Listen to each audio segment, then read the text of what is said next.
Saudari dan saudara yang terkasih dalam Kristus, selamat sore. Mari kita memulai doa malaikat Tuhan kita pada hari ini. Demi nama Bapa dan Putra dan Roh Kudus. Amin. Maria diberi kabar oleh malaikat Tuhan bahwa ia akan mengandung dari Roh Kudus. Salam Maria, penuh rahmat Tuhan sertamu, terpujilah engkau di antara wanita, dan terpujilah buah tubuhmu Yesus. Santa Maria Bunda Allah, doakanlah kami yang berdosa ini, sekarang dan waktu kami mati. Amin. Aku ini hamba Tuhan, terjadilah padaku menurut perkataanmu. Salam Maria, penuh rahmat Tuhan sertamu, terpujilah engkau di antara wanita, dan terpujilah buah tubuhmu Yesus. Santa Maria Bunda Allah, doakanlah kami yang berdosa ini, sekarang dan waktu kami mati. Amin. Sabda sudah menjadi daging dan tinggal di antara kita. Salam Maria, penuh rahmat Tuhan sertamu, terpujilah engkau di antara wanita, dan terpujilah buah tubuhmu Yesus. Santa Maria Bunda Allah, doakanlah kami yang berdosa ini, sekarang dan waktu kami mati. Amin. Doakanlah kami ya Santa Bunda Allah, supaya kami dapat menikmati janji-janji Kristus. Marilah kita berdoa. Ya Allah, karena kabar malaikat kami mengetahui bahwa Yesus Kristus Putramu menjadi manusia, curahkanlah rahmat-Mu ke dalam hati kami, supaya karena sengsara dan salibnya, kami dibawa kepada kebangkitan yang mulia, sebab Dialah Tuhan dan pengantara kami. Amin. Para saudara, kita sampai pada bagian terakhir dari perikop pertama. Jadi, saya mengulang sedikit, kita hendak berjalan bersama Abraham, berjalan dalam iman. Abraham diminta Tuhan pergi meninggalkan negerinya, meninggalkan sanak keluarganya, meninggalkan rumah bapaknya ke suatu tempat yang akan ditunjukkan kepadanya. Proses perjalanan dan segenap janji Tuhan, dan bagaimana Abraham mengikutinya. Ini yang kemudian membuat Abraham dikenal sebagai Bapa orang beriman. Nah, kita hendak belajar beriman dari Abraham. Kali ini kita mau melihat berita mengenai perjalanan Abraham. Kemarin kita sudah melihat janji yang diberikan oleh Tuhan kepada Abraham. Janji berkat juga yang diberikan kepada semua orang yang berhubungan dengan Abraham.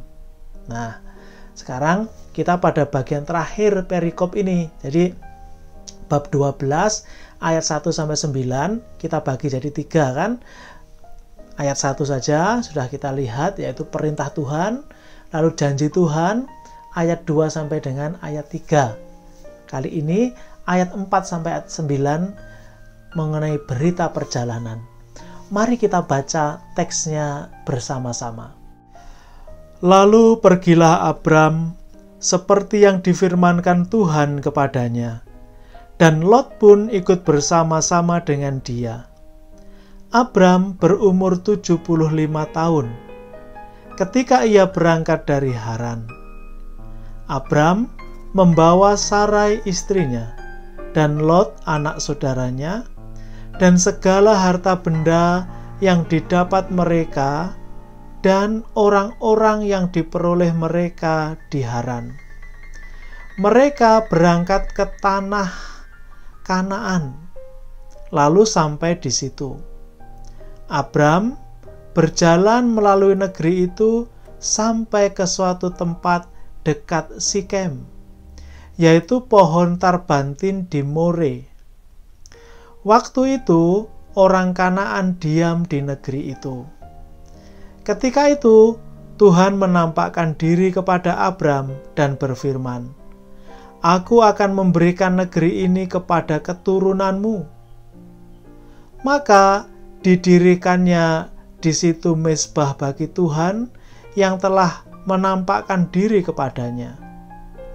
Kemudian ia pindah dari situ ke pegunungan di sebelah timur Betel. Ia memasang kemahnya dengan Betel di sebelah barat dan Ai di sebelah timur. Lalu ia mendirikan di situ mezbah bagi Tuhan dan memanggil nama Tuhan. Sesudah itu, Abram berangkat dan makin jauh ia berjalan ke tanah Negeb. Teks yang baru kita baca ini menceritakan berita perjalanan dari Abraham. Teksnya ayat 4-9 ini bisa kita bagi menjadi dua. Yang pertama, ayat 4 sampai ayat 6. Lalu ayat 7 sampai ayat 9. Jadi ayat 4 sampai dengan ayat 6 berita mengenai perjalanan Abram dari Haran lalu sampai di Kanaan. Kemudian ayat 6 sampai ayat 9 masih berita perjalanan lagi.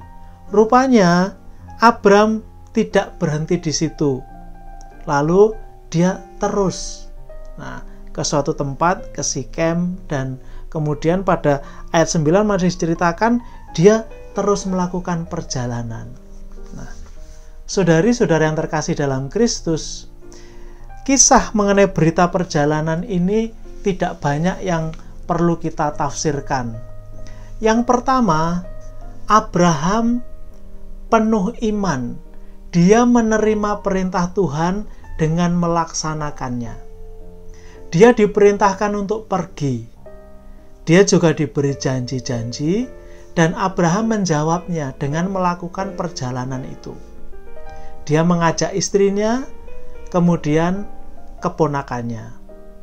Dia sendiri belum memiliki anak, tapi ada sebuah janji bahwa dia akan menjadi bangsa besar. Tapi persoalannya adalah istri Abram itu mandul. Diceritakan sebelumnya bahwa Sarah itu mandul. Maka janji dari Tuhan bahwa mereka akan menjadi sebuah bangsa yang besar itu harus diterima sungguh dalam iman. Karena mereka tidak memiliki anak. Bukan hanya belum memiliki anak, tapi diceritakan Sarai mandul. Saudari dan saudara terkasih dalam Kristus, ada kisah mengenai Sikem. Lalu di Sikem diceritakan bahwa Abraham mendirikan sebuah mezbah untuk memuji Tuhan. Nanti di kemudian hari tanah itu dibeli oleh Yakub. Karena dia masih keturunan dekat dari Abraham, dibeli kembali. Karena diceritakan tadi, Abraham setelah mendirikan mezbah di Sikem, lalu dia meneruskan perjalanan. Lalu membuat kemah di tempat yang lebih jauh. Artinya, tempat yang ada mezbahnya ini sudah ditinggalkan. Makanya kemudian Yakub membelinya kembali. Baik, kita tidak mau terlalu banyak berada di sana. Kita mau melihat dengan diri kita sendiri. Perjalanan iman Abraham di sini memang tidak begitu diperlihatkan. Hanya diandaikan saja bahwa kita sebagai pendengarnya sekarang memahami bahwa Abraham tanpa babi bu, tanpa bertanya macam-macam, dia mengikut ketika diminta oleh Tuhan pergi. Bahkan ketika Tuhan menjanjikan sebuah keturunan yang besar, menjadi bangsa yang besar, Abraham juga tidak banyak bertanya. Dan di sini juga jelas bahwa keturunan Abrahamlah yang akan menikmati semua janji Tuhan.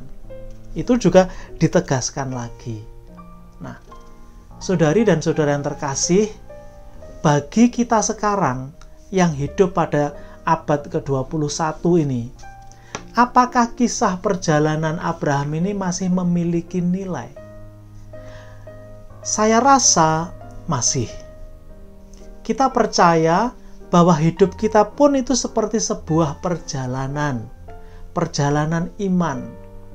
Kita boleh mengatakan kita berjalan dari tiada menuju ketiadaan. Dan dalam proses ke sana itu ada banyak hal yang kita juga tidak tahu. Dulu kita tidak ada, lalu kemudian kita dilahirkan dari orang tua kita bertumbuh besar, kemudian berkelana, lalu kemudian juga sebagian membentuk keluarga sendiri, lalu pada akhirnya juga tidak ada lagi. Sebuah perjalanan, bisa panjang, bisa singkat.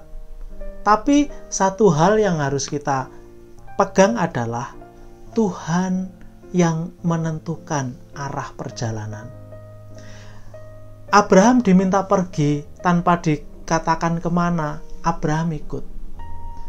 Karena Abraham percaya Tuhan yang mengatur semuanya, Tuhan yang menentukan. Demikian juga kita. Perjalanan hidup kita sudah diatur dan ditentukan oleh Tuhan.